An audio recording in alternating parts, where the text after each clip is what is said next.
प्राची तीर्थ, जिसे 100 बार काशी 1 बार प्राची कहा जाता है, भगवान श्री कृष्ण द्वारा अपने पितरों का श्राद्ध करने का स्थान माना जाता है। ये स्थान लाखों श्रद्धालुओं को अपनी ओर आकर्षित करता है। लेकिन पिछले 2 वर्षों से प्राची तीर्थ की पूर्व वाहिनी सरस्वती नदी में प्रदूषण बढ़ने के कारण न केवल नदी का पानी दूषित हो रहा है, बल्कि आसपास के क्षेत्रों में दुर्गंध भी फैल रही है। सरस्वती नदी के दूषित पानी के कारण तीर्थ के कुंड के पास हजारों मछलियों के मरने की घटनाएं सामने आई हैं। श्रद्धालु इस नदी के पानी का उपयोग पिंडदान और स्नान के लिए करते हैं। हालांकि अब ये पानी उनके लिए खतरनाक साबित हो सकता है। मारू वतन अहींया प्राची छे अने प्राचीनी अंदर मोक्ष पीपळो छे।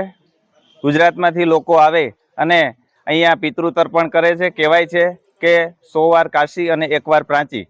અને અહીંયા જે મોક્ષ પીપળાની લોકો તર્પણ કરવા આવે છે, પોતાના પિતૃઓને મોક્ષ આપવા માટેની વિધિઓ કરાવે છે અને અહીંયા આ પવિત્ર સરસ્વતી નદી છે એ વહે છે।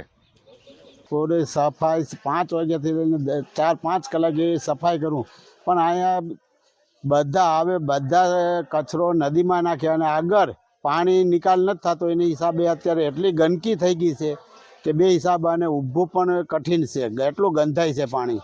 એટલે એ તો કેટલા બધાને રૂબરૂ ફેસ ટુ ફેસ કીધેલું છે, પણ કોઈ ધ્યાનમાં લેતા નથી અને કોઈ પણ બહારના આવે છે, રસોડાવાળાથી ને બધી દુકાનવાળાથી બધા કચરો સીધો અહીંયા જ નાખે છે, કોઈ જવાબદાર નથી। આ નદીની અંદર વધારે પડતી ગંદકીની ફરિયાદને કારણે અત્યારે આ આપના માધ્યમથી તંત્રને જાણ કરું છું કે ભાઈ અમને અહીંયા જે નદીની અંદર આડાશો જે થઈ ગઈ છે એમાંથી પાણીનો નિકાલ કરી દો, કારણ કે અમે કરશું તો અમારી વિરુદ્ધ પગલાં લેવાય।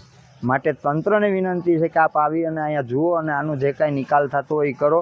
આપ પાછળ જોઈ રહ્યા છો, યાત્રિકો આવું ગંદુ પાણી હોવા છતાં પણ ચરણામૃત લે છે, સ્નાન પણ કરે છે અને ચરણામૃત પણ લે છે, પણ સફાઈની જવાબદારી અમારી છે, અમે લોકો સફાઈ રાખીએ છીએ, પણ આ પાણીનો નિકાલ નથી ને એટલા માટે ગંદકી વધારે છે। તો સીસી કેમેરા ને એવું કંઈક લગાડી દો કે જેથી કરીને માણસ ગંદકી કરવાવાળાને પણ બીક રહે કે ભાઈ અહીંયા આમાં પકડાઈ જાઉં।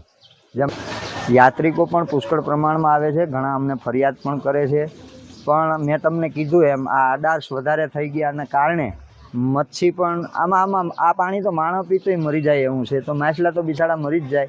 પણ તંત્રની વિનંતી છે કે અમે કહીએ એવો પાણીનો નિકાલ કરી દઈએ, પછી સ્વચ્છતા જાળવવાની જવાબદારી મારી છે, અમારી છે અહીંની। જેમ હતો રે ટીવીના માધ્યમથી, ન્યૂઝ ચેનલોના માધ્યમે 3 વર્ષથી હું આ રજૂઆત કરું છું।